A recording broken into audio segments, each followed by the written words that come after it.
June 17th seems to be the date that Uncle Howdy or the faction could be coming to WWE. We're not entirely sure what will happen, but the date has been teased a lot. First, on a floppy disk, obviously the actual date was missing. Applying the theory of Rhaenyra to this is what led us to the June 17th date.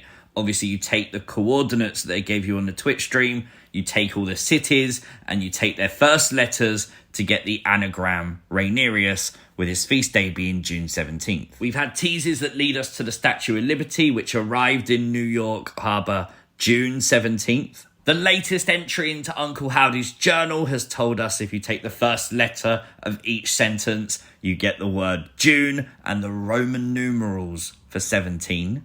Even the file name being included of the dusky seaside sparrow would lead you to the connection of June 17th, as that's the date it became extinct.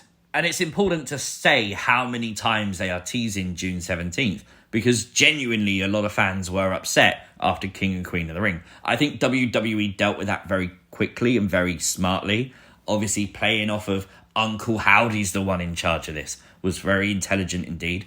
But I do think the amount of teasing they're doing for June 17th, the expectation is certainly there that that is the date that Uncle Howdy at least will arrive in WWE. Someone we thought may have arrived early, though, was Alexa Bliss. We saw this person on Monday Night Raw, and I think the general consensus was this is Alexa Bliss. Well, we can confirm it's not.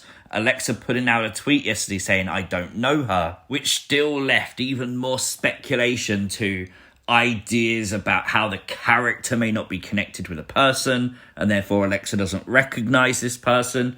It sort of spawned more theory than answers. She would respond later on in the day saying that, she wished she was in this good a shape. Now, obviously, I think Alexa can see this picture as well. It's a very grainy image.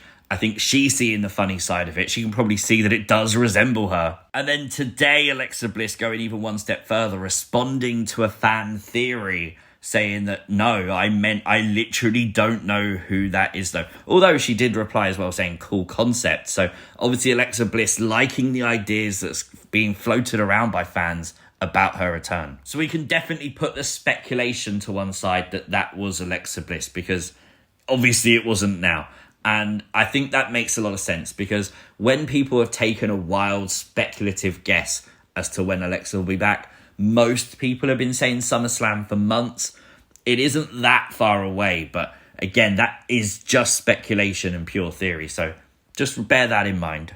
We got to talk about 1911 or 1119. It was featured recently as the QR code URL for the WWE 2K24 QR code. And massive shout out to David, because I really love this theory. Now, we know 1119 was obviously featured on the hat of Bray Wyatt during the Mad Hatter episode, the Alice in Wonderland inspired one with Alexa Bliss. It was also the time displayed on the clock in the Firefly funhouse. So we know this was something that Bray intended to use, but we've never really had an idea how Bray was going to implement it. And David's theory is probably the best I've ever heard of 1119. And that is that Bray planned this character since 2011. On the left here, you can see the character of Axel Mulligan in, at the time, WWE's developmental system, FCW. That is Bray Wyatt on the left, before he was Bray.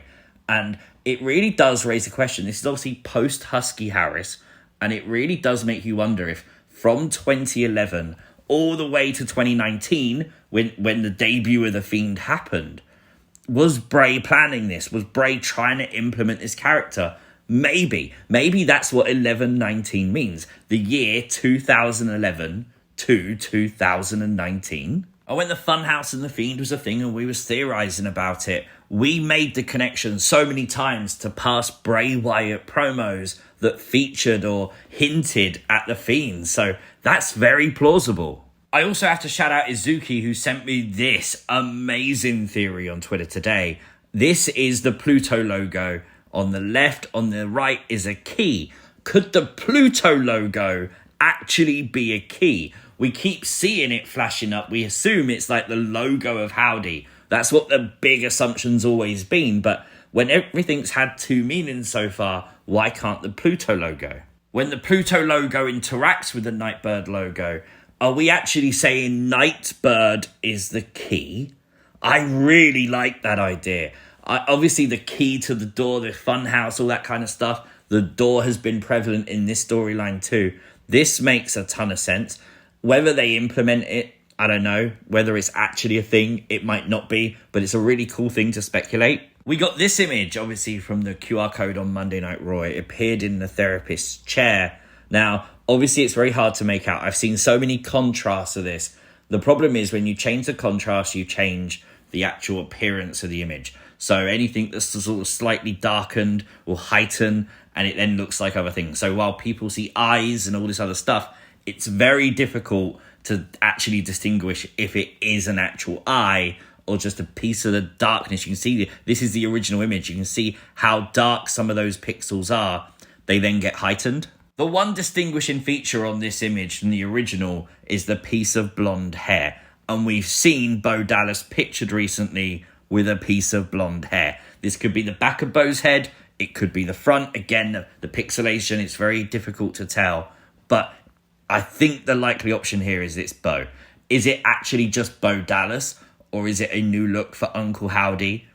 Potentially both. Honestly, it could be either. So let me know your thoughts about that one in the comment section down below. Joe Gacy has recently got a tattoo, and a lot of you have sent me this asking, like, is it a reference to the door? Is it a reference to the Wyatt 6? I mean, it definitely could be. I just feel like it's a tattoo. You know, this faction, for Joe Gacy at least, may be around for, say, 6 months. To get this giant-ass tattoo for doing something for 6 months, I don't think so. I think this would be more likely something that's personal to him. I mean, it looks awesome, by the way. It's a really nice tattoo, but I don't know if it's connected to the Wyatt 6 in any way. I'd hope that a lot of you have watched NXT's things you might have missed, but don't worry, I do get it. It's NXT. So I wanted to include it here as well. There is a storyline on NXT with Shawn Spears, and Shawn Spears seems to be wanting to guide what he called lost souls, people who don't really know the way yet.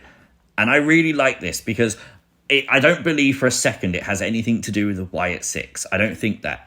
But I really like the idea of Shawn Spears controlling a group of youngsters in NXT, and in maybe a year or two's time, calling up this group as a massive rival to the potential Wyatt 6 faction. I think that has a lot of potential to be a great storyline. And if you want to hear more about that theory, obviously do check out that Things You Might Have Missed video, because I do go into a little bit more detail on it on that video. The other thing I really wanted to touch on today was Erick Rowan's mask. I've been really quiet about this because I've been trying to do some research on it, but I love this. The animatronics in the eyes lighting up looks really, really badass. I'd love Erick Rowan to return with this mask. However, note of caution, we've seen it before. This is from a number of years ago, and you can see even in the background here how many sheet masks and different sheet masks Erick Rowan actually has. This does not indicate to me that this is the mask he's returning in. I know other YouTubers and stuff are convinced this is definitely going to be the mask. It could be, but I'm just not sold. If it is, it's very, very awesome and I will love it. But if it's not, we'll have to wait and see what the actual mask he returns in, if there's a mask at all, will be. So there you go. Hopefully that summed up a lot of stuff all in one place. I wanted to do this because there's a lot to talk about, but obviously finding the time to fit it into Things You Might Have Missed and stuff can be difficult. So putting it all here just made a load of sense. I didn't want to put it all into NXT's video last night, for example. But obviously I wanted to stress the importance of the June 17th date that we feel. Obviously the Alexa Bliss news and stuff like that. It all had to be addressed somewhere. So here you go. Hopefully you guys enjoyed the video. I will catch you as always next time. We'll be back for SmackDown Things You Might Have Missed. So make sure you are subscribed to the channel for that. Like the video, share the video, and I'll see you next time. Peace!